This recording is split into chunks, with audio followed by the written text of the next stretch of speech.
Some of you might like to know a little bit more about our drummer. Now going back to 40 years of Chick Webb. Is drummer right? Is it okay to say drummer? Pounding his pulsing beat into the hearts of all America. You motherfuckers are fucking all over this joint. You do your kind of drumming, and I'll do my kind of drumming. I have no more time. You don't know what I love again. The only things I care about in this goddamn life are me and my drums and you. The official explanation was he choked on vomit. You suppose maybe I could put the drums in your place and sort of drop in once in a while? Now back to Gene Krupa's syncopated style shortly. Get up there behind those drums, lean back, close your eyes, get right in the groove there, give it a good steady beat. I got blisters on my fingers! I'd hit that.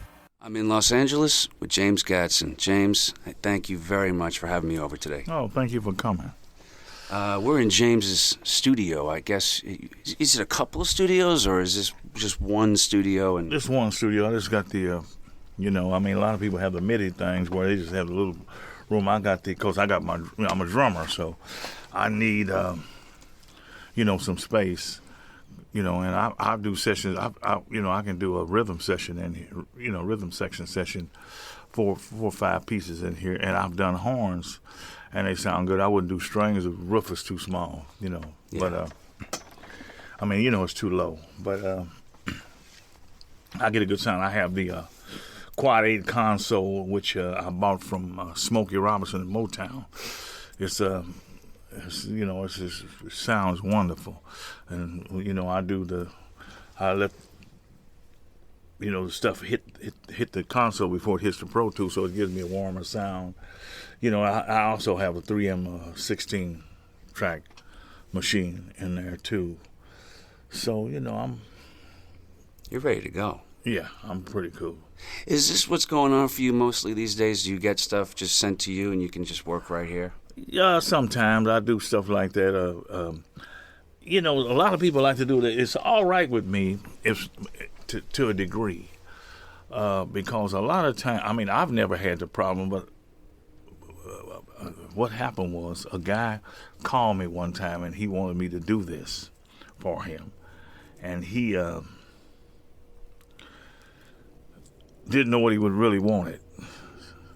So, like a lot of times, I'll have a person to come with their goods, and I'll do it here to make sure that they get what they want.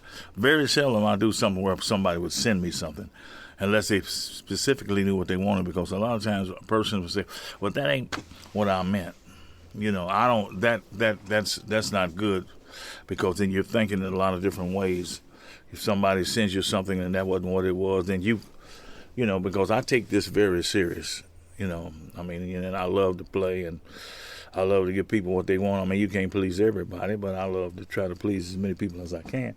So, if a person was to send me something, and, they do from time to time, they'd have to be kind of specific, You prefer having either the artist and the producer there to...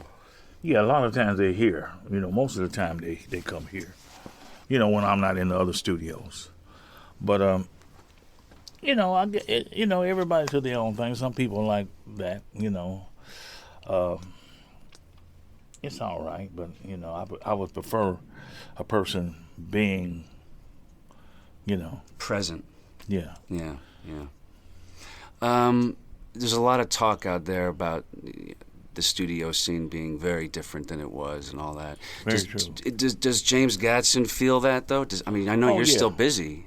Well, I'm not as busy as I used to be. I'm older now. They got some great young drummers, fantastic drummers. And the music is different, a little different. I'm very blessed that the people they still like what I do. So that's a blessing. But yeah, it's different. People have home studios like I got one. Mm-hmm. So, but I still like to go to the studio, and I still like to play with people.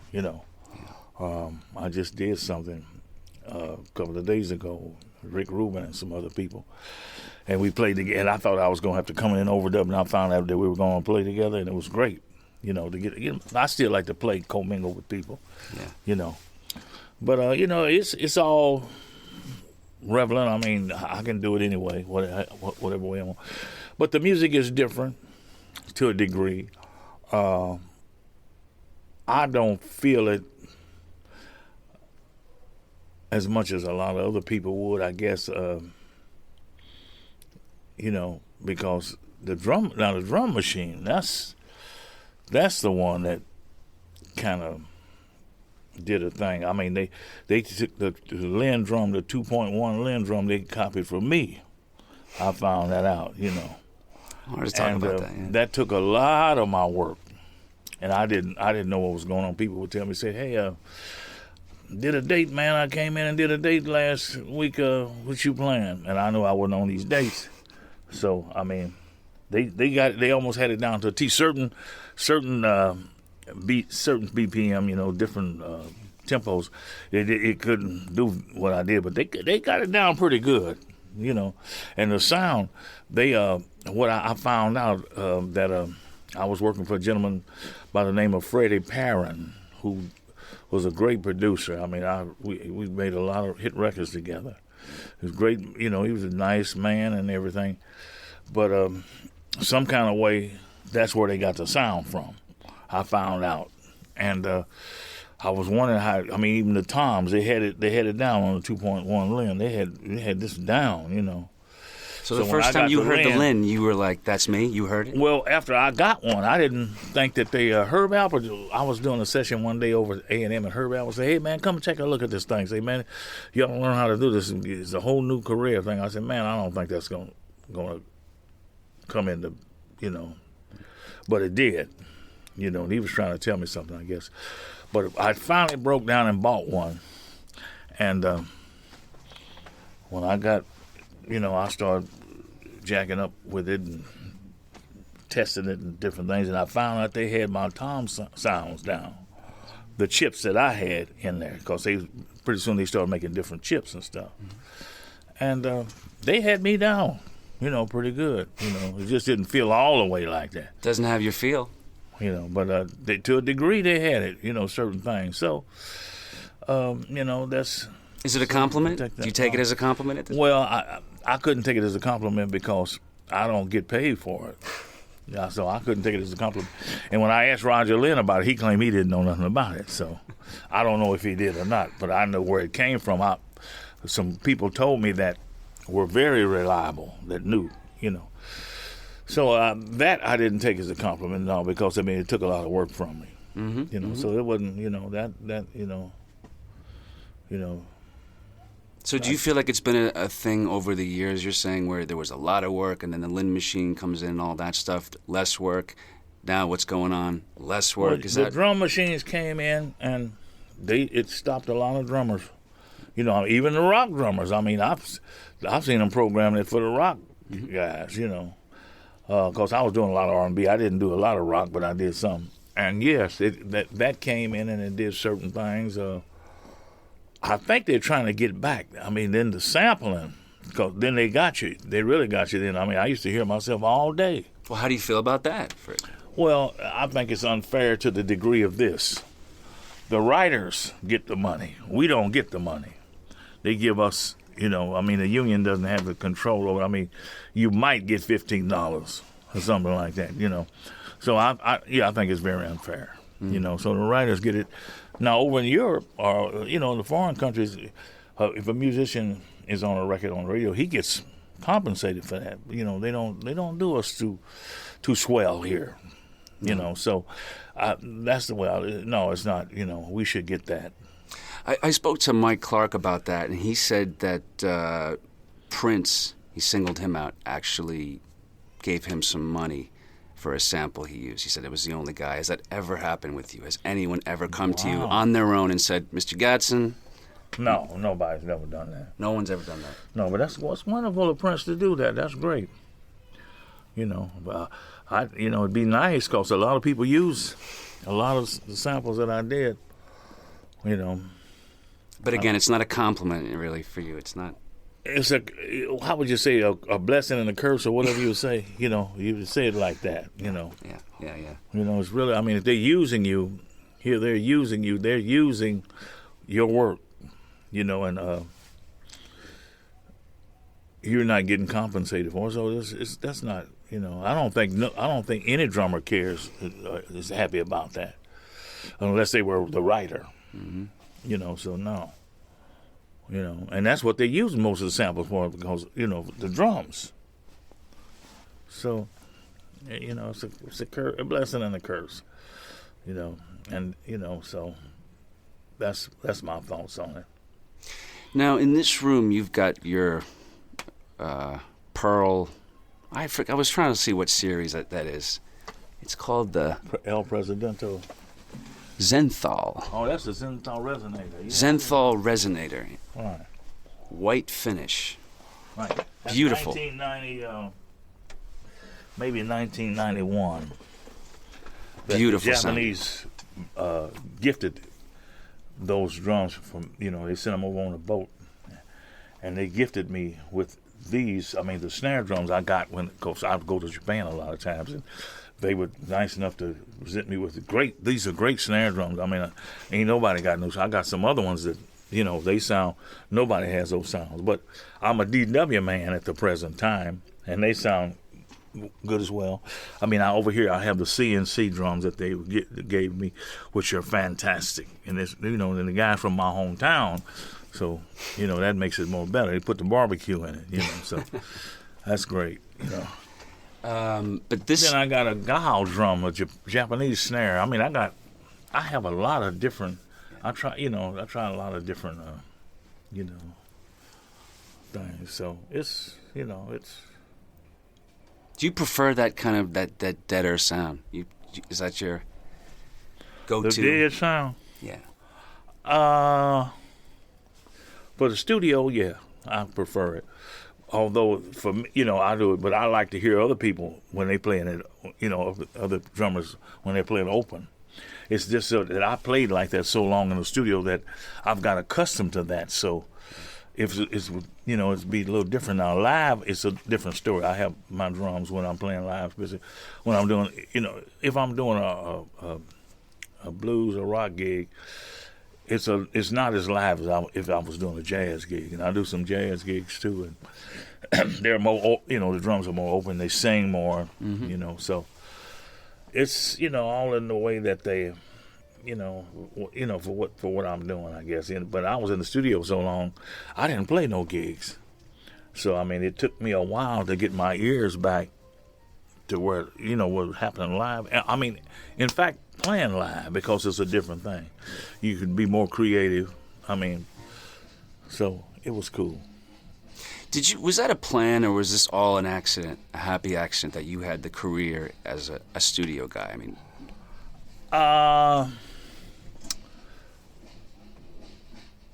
you know, I'm from Kansas City, and I mean, in the 30s, it was great music. I mean, Charlie Parker came, Count Basie came through there, J. Max Shen. My father played with J. Max Shen. A lot of the big band things, the Blue Devils or whatever, you know.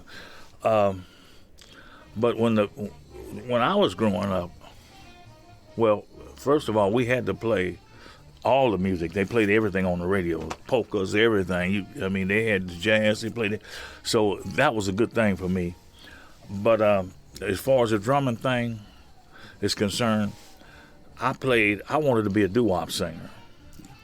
You know, I think I made a record when I was 14 years old with Federal Records. James Brown was on the same label, and my mother wouldn't let us go on the road, so, which was a good thing now, I see, you know.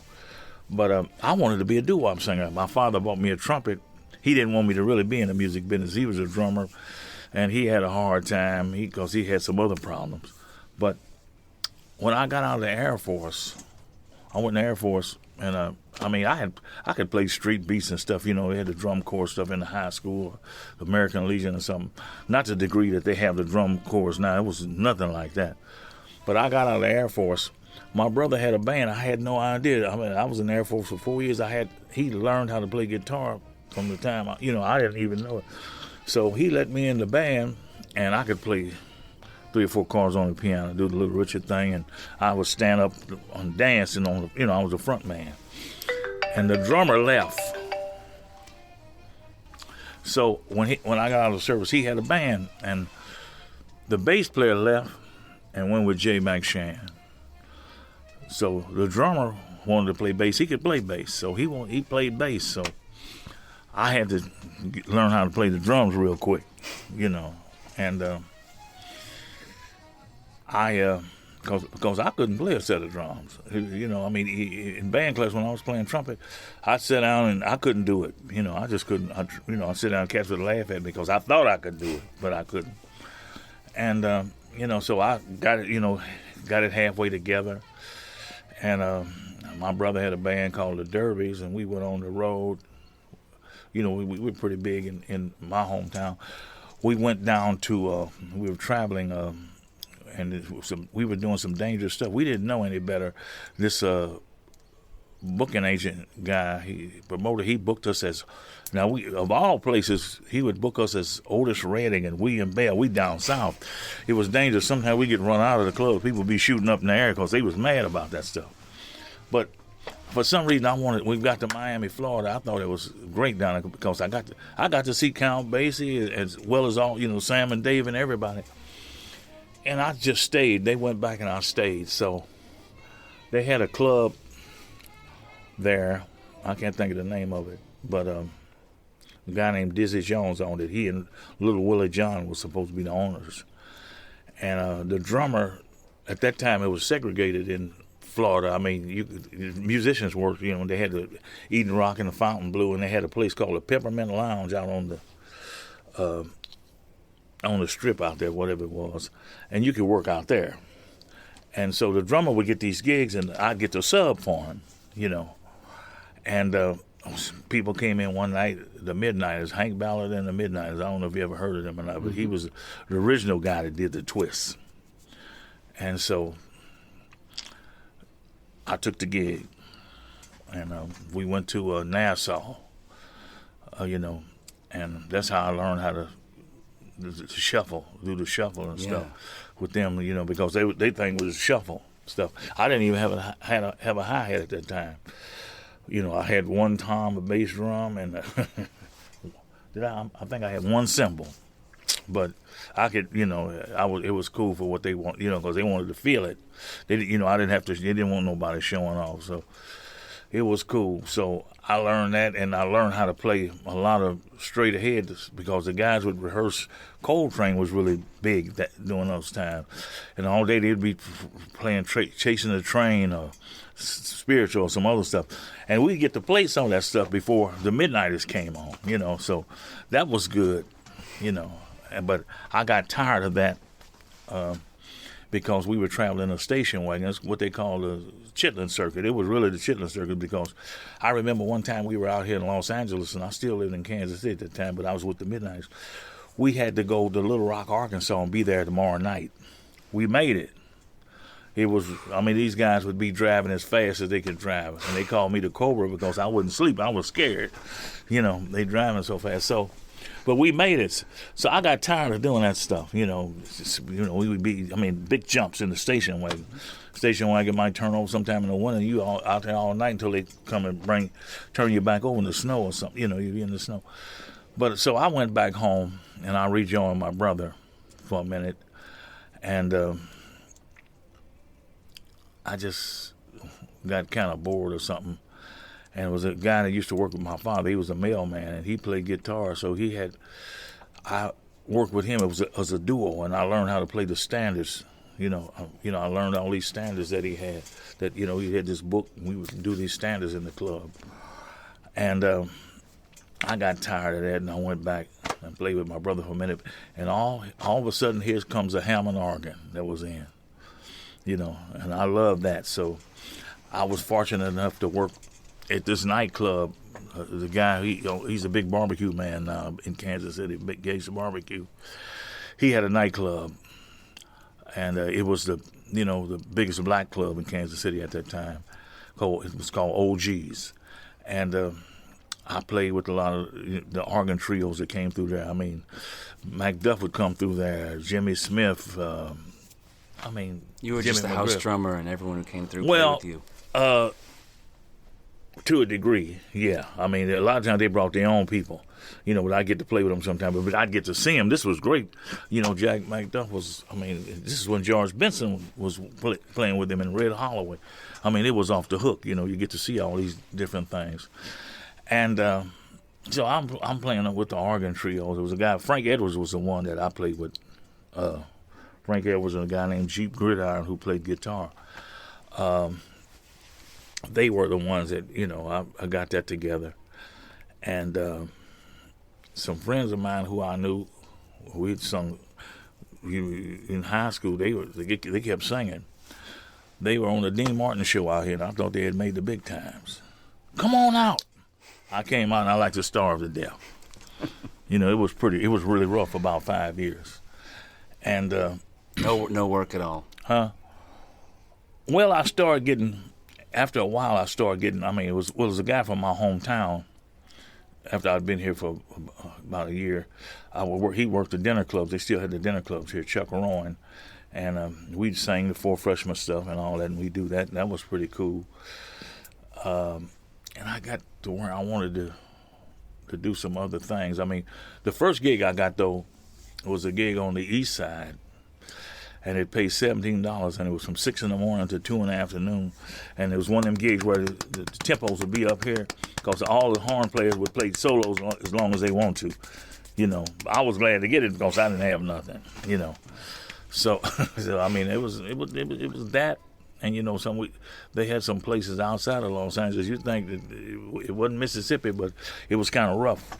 You know, I mean, we'd have some problems out there with some people be throwing glasses on the stage. It wasn't cool, and that's right outside of Los Angeles at the time it was happening. You know, and this was in the '60s.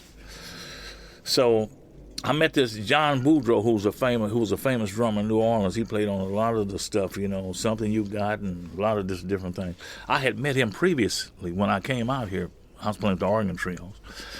And he said, man, I'll get you a gig. So he got me a gig with Charles Wright, who was a studio musician. He was a chink man. He played the guitar. And this was a $12 gig. On Thursday nights, it was at a strip club. Thursday nights was an off night, so that's the night we played. So he was called Charles Wright and the Wright Sound. So he fired me about 5 times because I was free. You know, I had played some free stuff in Kansas City too and playing the organ thing. So, I mean, as far as a beat, you know, I couldn't do that. I didn't even know what they were doing. It just didn't work for me. I mean, I couldn't hear it, you know, because I was in another vein.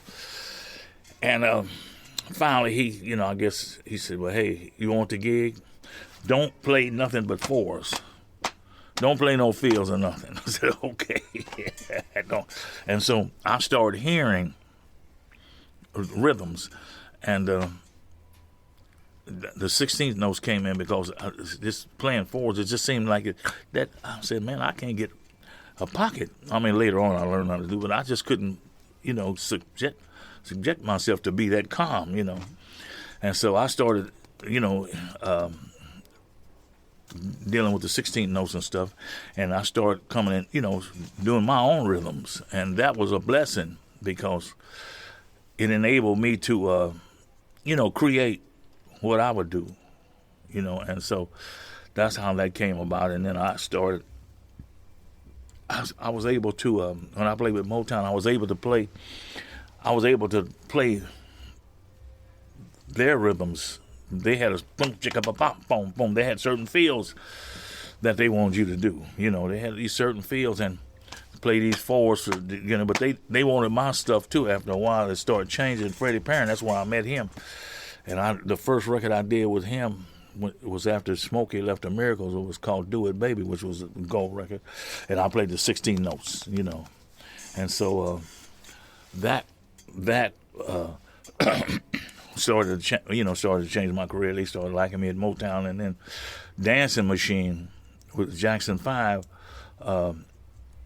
And you know, I couldn't read music at the time. I learned later on because I was in the studio with Joe Sample and Wilton Felder. I mean, all these Mike Lang. I mean, you got all these fantastic musicians that you read about on the album covers. But anyway, they had this record called Dancing Machine, you know, and the guy said, he had it out and he said, bum, bum, and I put a foot in, boom, boom, boom, boom, boom. I said, I'm gone, because I had messed up. I was trying to be as cool as I was. They stopped for about 5 minutes, because some of the sessions I would see if a person couldn't cut their part, Motown, I mean, the musicianship out here was fantastic. I mean, it was really top level. I've seen them call people out if they didn't cut their part and give them a half a session, and keep going. I said, they're going to get me one day, because I don't know what's going on. But they stopped, and the cat said, hey, can you do that again? The foot thing. Mm-hmm. And I did it again, and I started, I started going home, and I would study. I started studying at night, and so that got me. Alone, by the way, or did you have a teacher at all? No, I started studying alone. I look at the rhythms and stuff. I started studying. I didn't have a teacher, and I'd be sleepy the next day, and a lot of times I was trying to figure, when I was learning how to read these things, a lot of the producers didn't read, and I thought they did. So when they would tell me something, I'd get a bad headache because it didn't look like what was written down, And I finally figured it out, and the people, they liked me, so they were gracious enough. I mean, James Carmichael and Art, I can't think of Arthur Wright, they were arrangers at Motown, and they put up with me. They liked me, and so I said, well, hey, if I'm doing this on this level, I should be that. And so I started learning, I learned how to read the rhythms and everything, and so, that was it. I mean, the first hit record that I did out here was a record called Funky Walk, Dyke and the Blazers. It was after Funky Broadway. I didn't do Funky Broadway, but We Got More Soul and Let a Woman Be a Woman and all those things. Let a Woman Be a Woman is a different, if you notice the rhythm-wise, it was different. Nobody was playing like that. And I did that during the time I was with the Watts 103rd Street Band, and the leader didn't like that because he figured that, I don't know what he figured, but he didn't want us to, we were getting too much press, But it's been wonderful. I mean, I got to play with Paul McCartney to Barbra Streisand, Marvin Gaye to Donovan. I mean, it's been, And the Three Kings. I was thinking. Yeah, Freddie, King, Albert, BB. Yeah, Freddie King. I played with him before I came out here. Played with him live. He had that record out called. What was the name of that?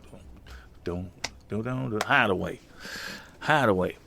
And there was a funny story about that. Well, you were in Kansas City at the time. Yeah, he came to Kansas City. It was a $35 gig. My brother got it, and he had his band, and so we were playing at this hall for Freddie King, and we started playing. We played the blues, and then we was going to do a Hideaway. So we doing a Hideaway. We playing it, and the saxophone player took a solo, and Freddie, hey, wait a minute. He stopped and said, you can't play my solo. You got to play with something else. Don't play my solo. So, I remember that.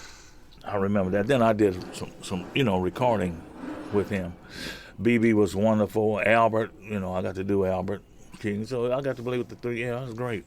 It's been, all those different, Joey DeFrancesco, I played with him, with a guy by the name of Steve Wilkerson, who had hired him for the album.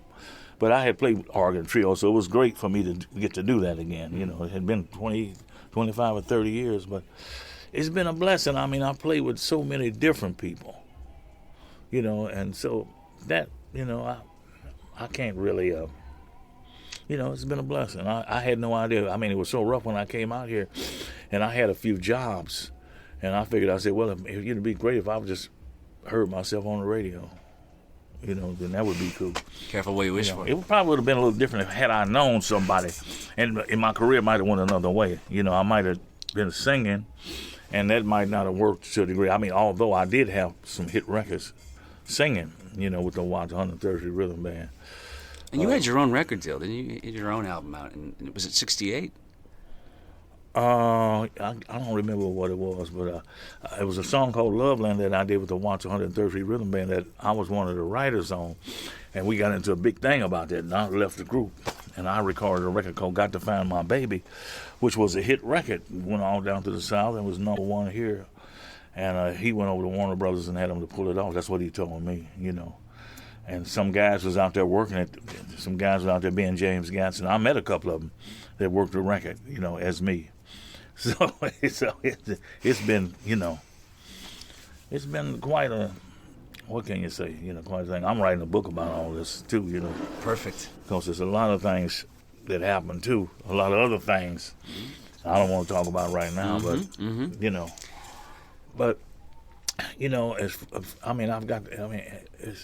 get to play with these people that I read about on the album covers I dug their music, you know. I even got to do I played with James Brown. I was in a movie with him, Dr. Detroit, you know. What was that like working with James Brown? I didn't get to work with him that long enough to where it was like what the other people talk about, you know. So it wasn't too bad, you know. I mean, I was down south, you know, when he was in his prime, and so I knew people that worked with him.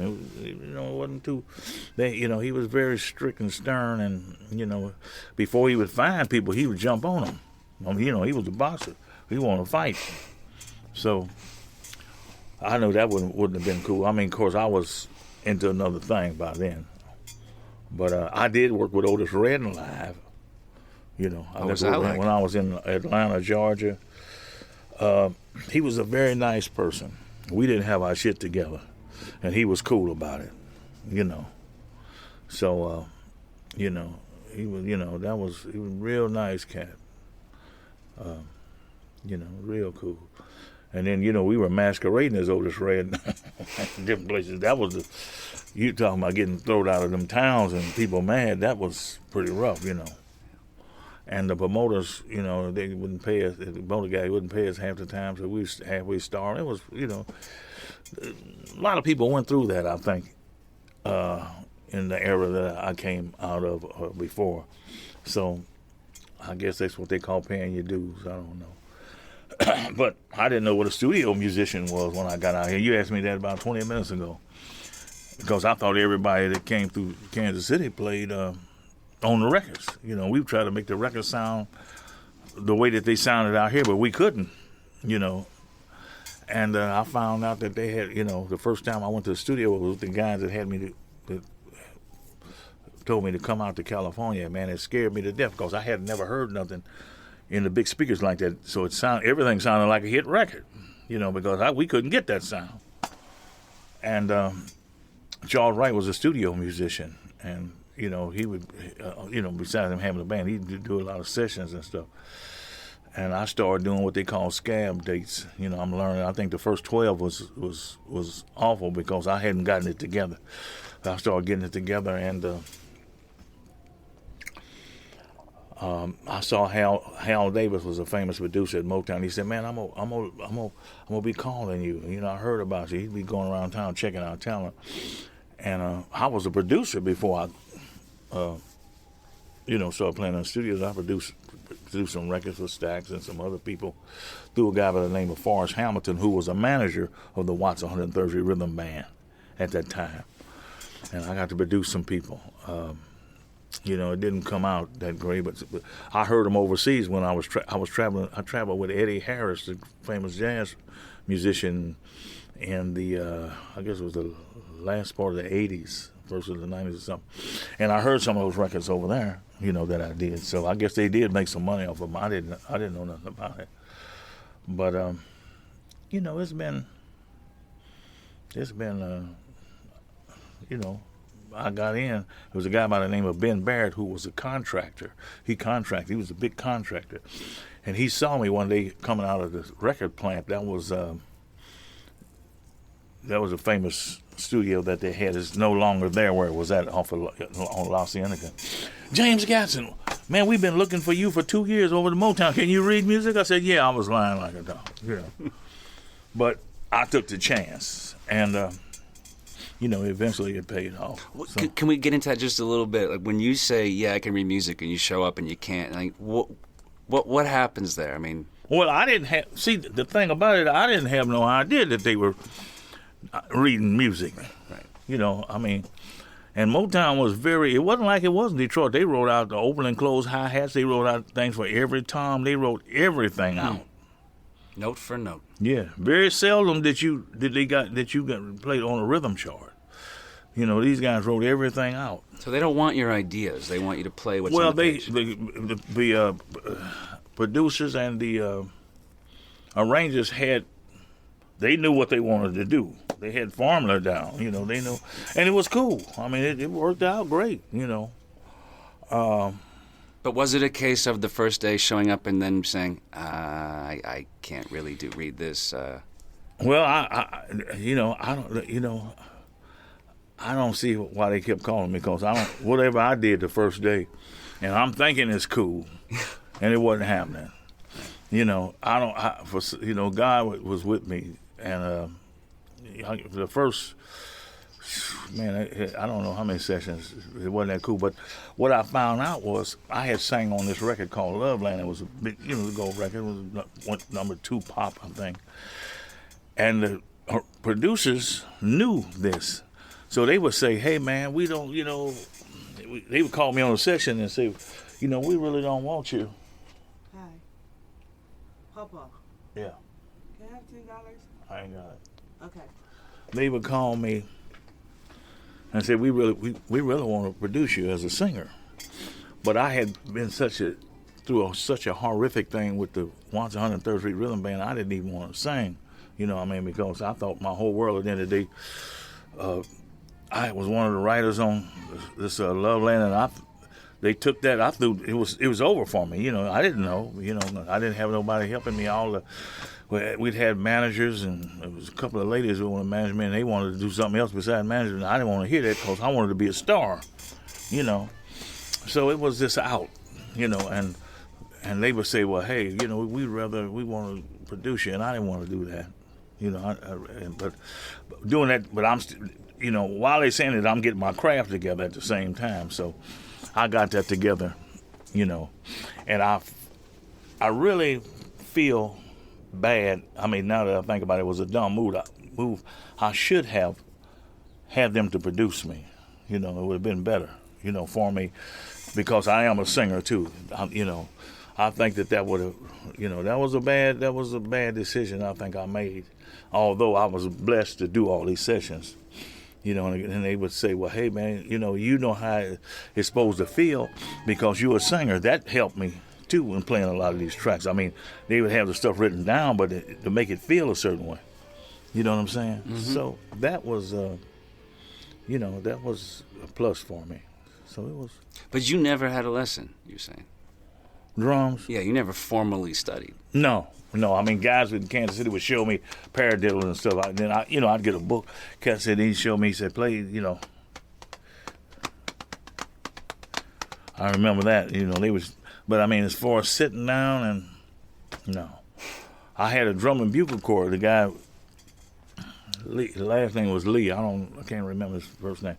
He showed me how to hold the sticks because I didn't. And my father was a drummer. But he didn't want me to, I couldn't. He didn't want me to mess with this stuff, He bought me a cornet. It wasn't even a trumpet. It's cornets the old cornets that the guys would play in probably worth a lot of money now. I don't know what happened to it. But I wanted to just be a singer. So, man, the school, I didn't learn, and I should have, but I didn't really pay attention. That's interesting. So again, the rudiments, all that stuff, not really part of your bag. I studied it. I got a book, the George Stone book, and studied, the rudiments after that. I got that together. I still study and play. I did have a set of drums at one time when I was a doo-wopper. And I sold him to a famous drummer. He's deceased now. He was from Kansas City. He played with Wes Montgomery. I would see him in New York when I'd go play at the Apollo. His name was Jimmy Lovelace. And I would see him. He played at Minton's. And, man, you playing that motherfucking shit, that shit. They looked at it a little different. I saw you up there playing it,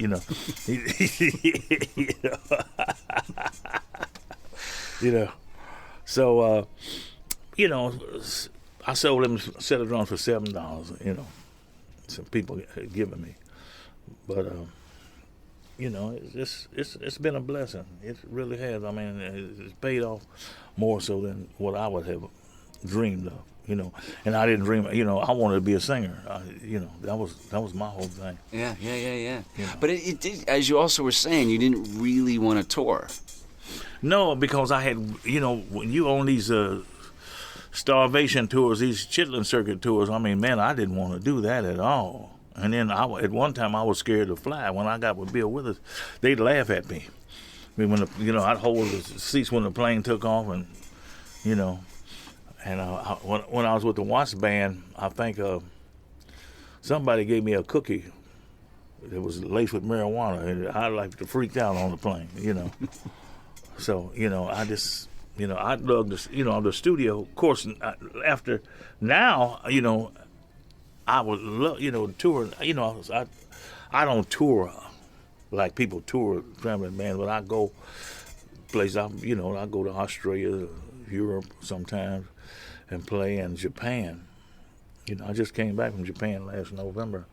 Went over there and did they have Modern Drummer here, their drum magazine, and I did some engagements there, and did a live album where I sang, you know, while I was playing. So I'll probably go back over there this year. But you know, I probably dig it now that I'm older and I'm not as frightened as flying.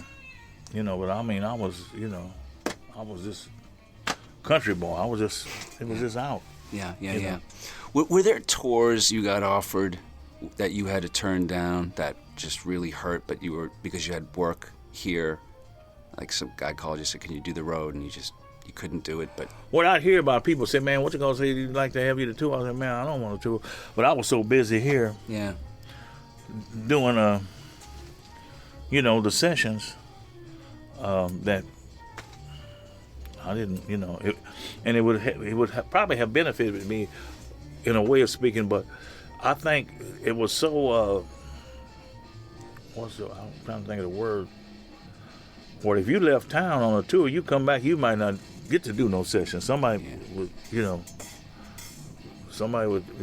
take that chair. You know, you didn't get to do. Now it's a little different. People have they can do that to a degree, but they didn't. You know, I was doing sessions. I didn't want to, you know, I didn't necessarily want to tour. I might have done I think I did a couple of things with some people from time to time. But even with Bill Withers, I was glad to start doing this. You know, the guys started calling me at the last of when I was with Bill Withers,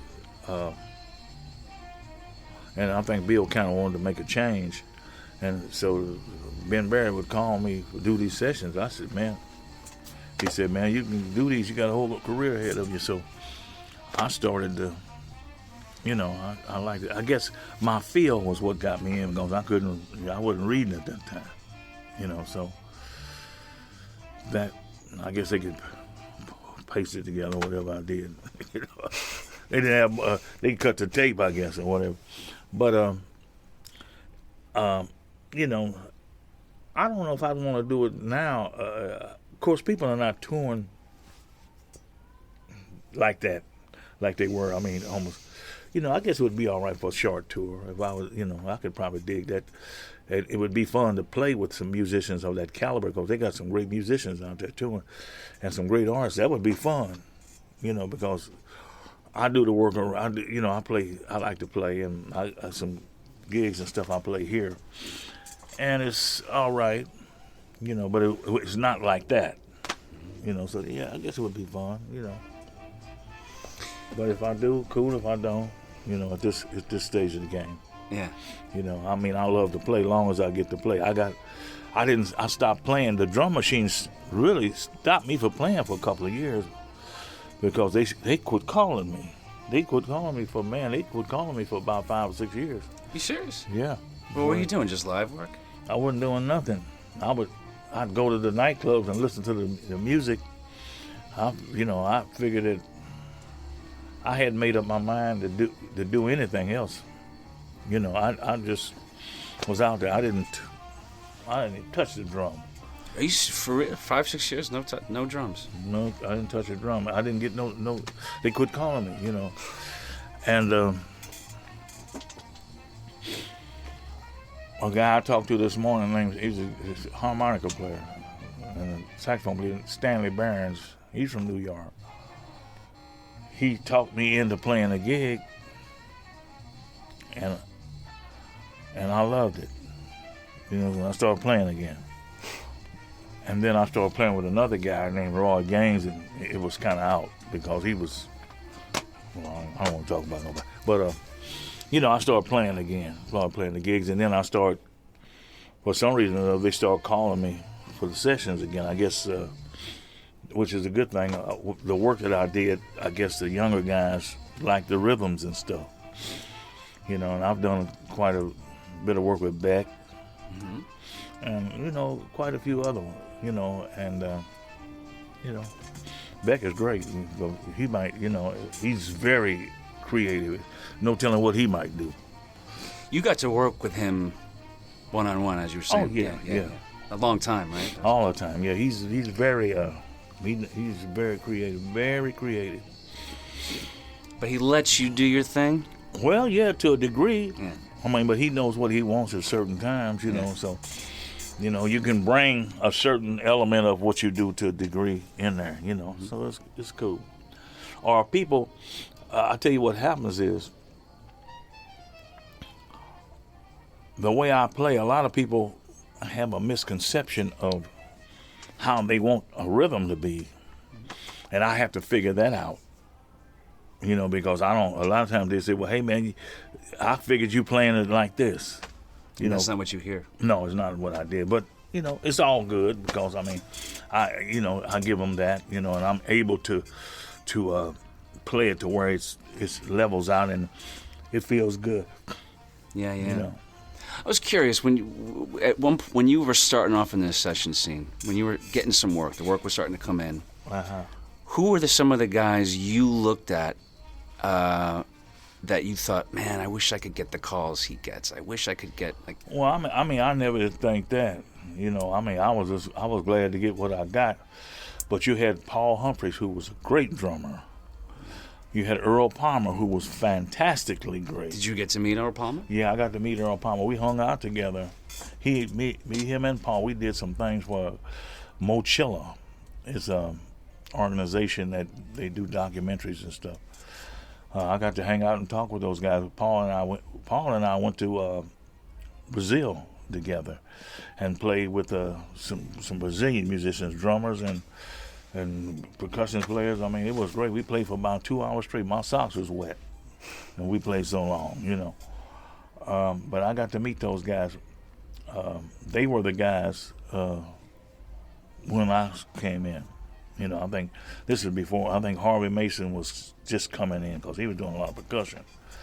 But so Paul Humphreys and Earl Palmer, they had a guy. I think I might have took his place. His name was Abraham Mills, Motown.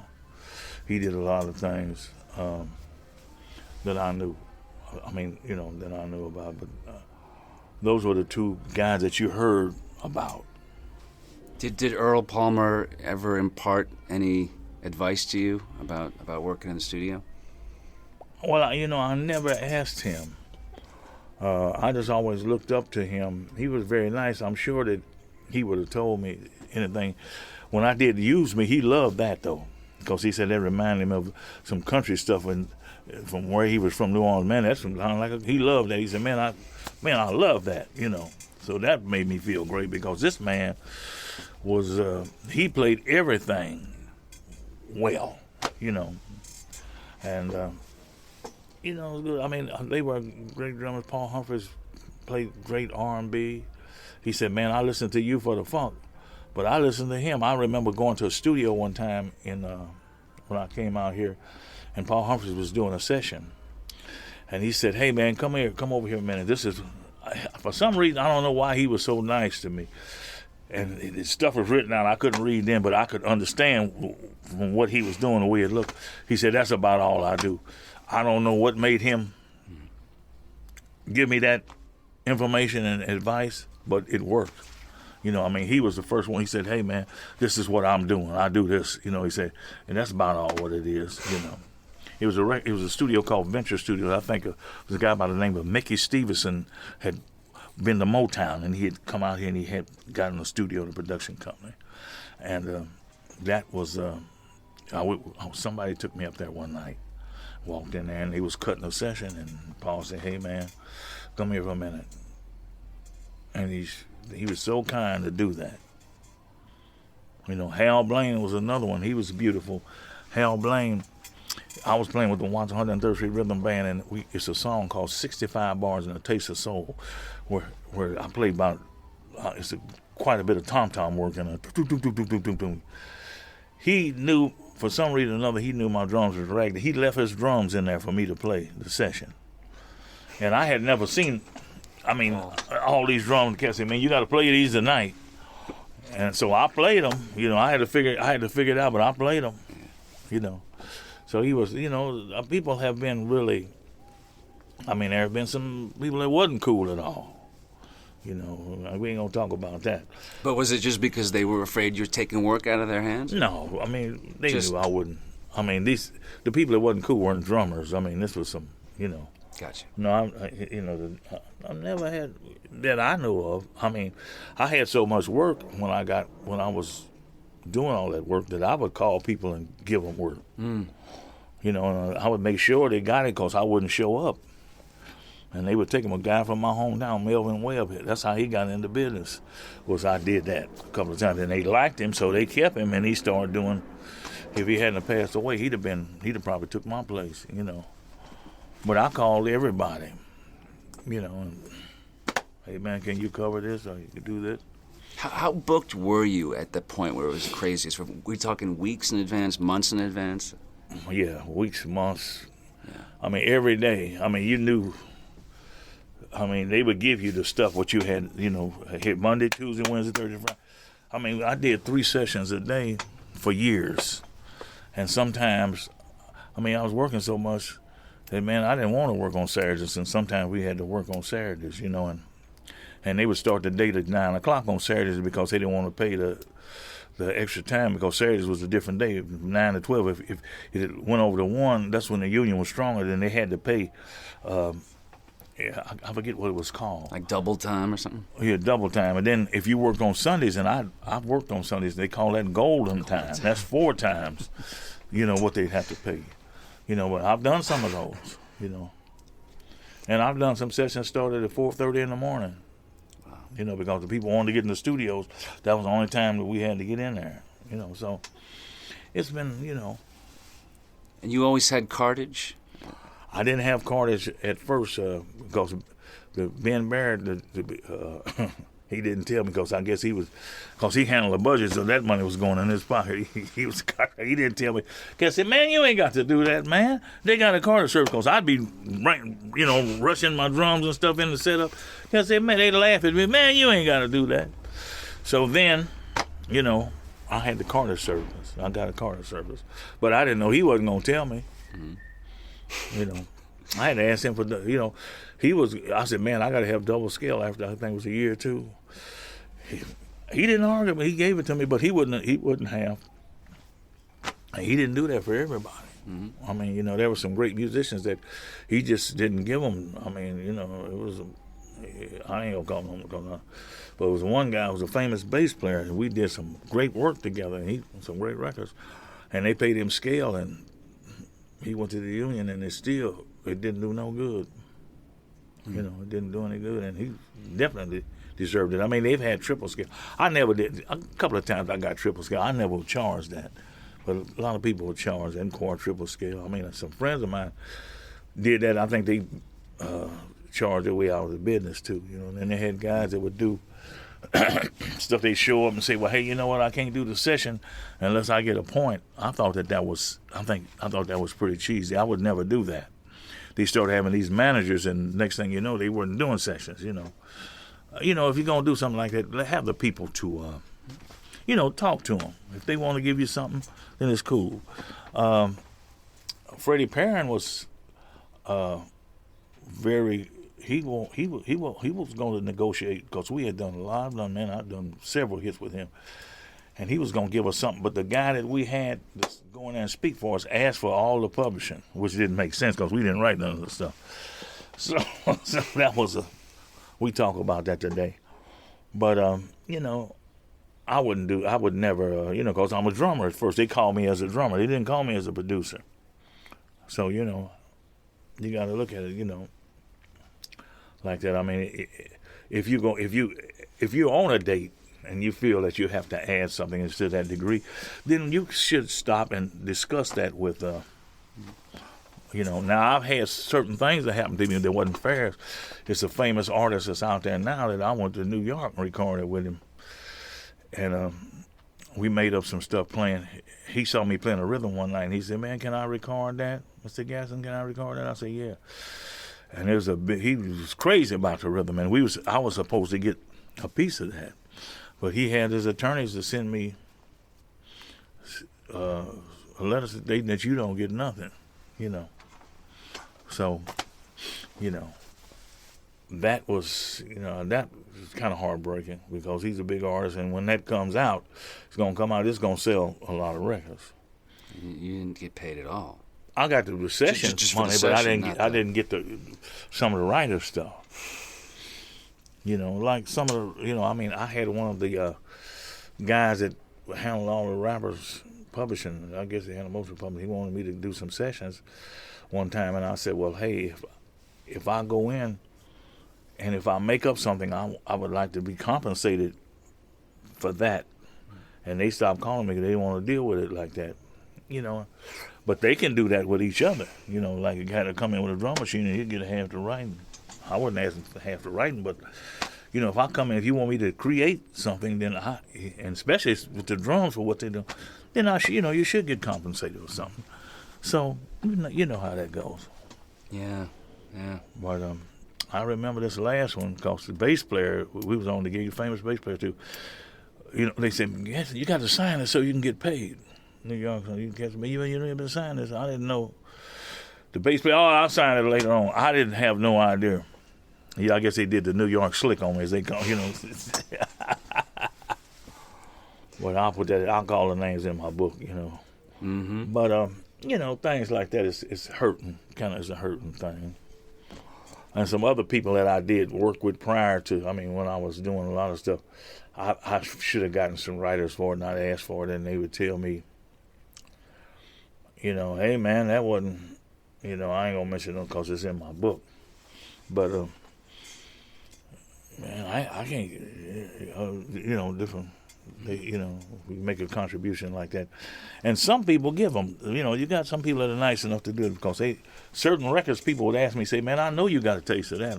Well, I couldn't tell them I did because I didn't, you know, so, but, you know, you can't lose too much sleep over it. You got to keep it, you know, just have to keep stepping. You know, I mean, all in all, I mean, you know, you say you have your good days and you have your bad days, but I mean, for me to have played on, for people to want me to play on their records, all those records, it's a blessing. I mean, I have to look at the whole thing about it, you know, and say, wow, you know, that's a blessing. You know what I mean? Because they didn't have to want to call me. I mean, I played on maybe, I don't know how many more than the average person, you know. Yeah. A lot of records, you know. Yeah. Not as much as Earl Palmer or Hal Blaine, but probably, you know, almost as much as you're up there. Yeah, so that's, you know, that is, you know, for people to want, you know, your contribution. And, you know, every time I never take it, whatever I do, I never take it lightly. I would never take it lightly. Whatever they, you know, I got to do it. So, you know, it's, you know, it's still like that for me. Any words of advice for today's studio scene, or if there is one? I mean, if there's, learn about all that. You know, don't concentrate on just one type of music. Learn about all the different styles of music that you can, because it's gonna come to where they all have something different. You know, it's all about a lot of different things. You know, I see a lot of the rock. When I used to go see Alvin Jones, man, I seen all the top rock drummers in there. You know, I'd go see Alvin. They was checking him out. You know, so I would say, you know, try to learn all styles, even if it sounds corny. Like when I was coming up, and I mean, I didn't think about that. I mean, but I would hear polkas and country. I mean, I learned how to yodel when I was in Kansas City because we had to work country gigs and stuff, you know. But I learned all of it, you know. So it's you know, it's all music. If you're a musician, then you should try to do all of it. You know, I never did get to the classical thing because I didn't have that training. But I respect those musicians, and I love what they do. You know. And you also learned engineering, I take it? A little bit of it. I know how to turn it on and do certain things with it, but I got a guy here that, you know, I mean, you know, it's cool. I think you can have too many hats on.